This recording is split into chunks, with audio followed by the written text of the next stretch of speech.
साथियों, पिछली वीडियो में हम लोगों ने कक्षा 7 के अध्याय एक पूर्णांक संख्याओं को पढ़ा है और इस पूर्णांक संख्याओं के अंतर्गत योग के अंतर्गत संवृत्त के बारे में हम लोगों ने पढ़ा है। इस अध्याय में हम लोग व्याकरण के अंतर्गत संवृत्त के बारे में पढ़ेंगे। तो चलिए हम चलते हैं अपने कॉपी में।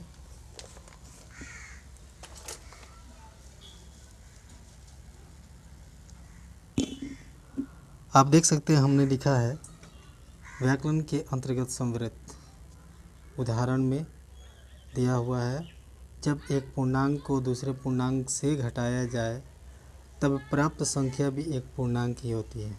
अर्थात किसी भी संख्या जो कि पूर्णांक हो, उस पूर्णांक से किसी भी पूर्णांक संख्या को घटाया जाए तो हमें पूर्णांक संख्या ही प्राप्त होती है। आप ऐसे यहाँ पे देख सकते हैं 7 एक पूर्णांक है और -9 ये भी एक पूर्णांक है। इन दोनों संख्याओं का व्यकलन यानी घटाव करने पर हमें मालूम होता है, जो कि परिणाम में एक पूर्णांक ही है। परिणाम में एक पूर्णांक ही है। उसी प्रकार से यहाँ पे 17 माइनस और माइनस कोष्ठ में जो दिया हुआ है -21 बराबर 38 लिखा हुआ है। ये माइनस और माइनस मिलकर के प्लस होता है, ये योग बन जाएगा इसका। और आप देख सकते हैं कि 17 भी एक पूर्णांक है और -21 भी एक पूर्णांक है। दोनों का व्याकलन करने पर हमें प्राप्त संख्या भी एक पूर्णांक संख्या, हम कह सकते हैं परिणाम भी एक पूर्णांक। इसी प्रकार से अन्य संख्याएं दी गई है, जैसे कि -8 और फिर यहाँ पे माइनस और माइनस का 14। इन सभी संख्याओं का व्याकरण करने पर हमें प्राप्त होगा 6, जो कि पूर्णांक का ही एक नंबर है। व्याकरण के अंतर्गत संवृत्त को हमने समझने का प्रयास किया और समझा भी। अब अगला टॉपिक हम लोग समझेंगे क्रम विनिमयता का गुण। क्रम विनिमय का गुण होता है, जैसे कि आप उदाहरण से समझने का प्रयास कीजिए।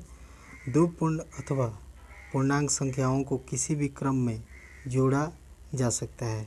जैसे 3 एक पूर्णांक संख्या है, इसे पूर्ण संख्या या पूर्णांक संख्या कह सकते हैं, क्योंकि आप देख सकते हैं पूर्ण संख्या होने के लिए 0 से 1 2 3 जितनी भी गिनती की संख्या होती है उसे पूर्ण संख्या या इसे पूर्णांक भी कह सकते हैं। तो 3 और प्लस का 5 बराबर 5 और प्लस 3 बराबर 8, ये एक पूर्णांक संख्या है।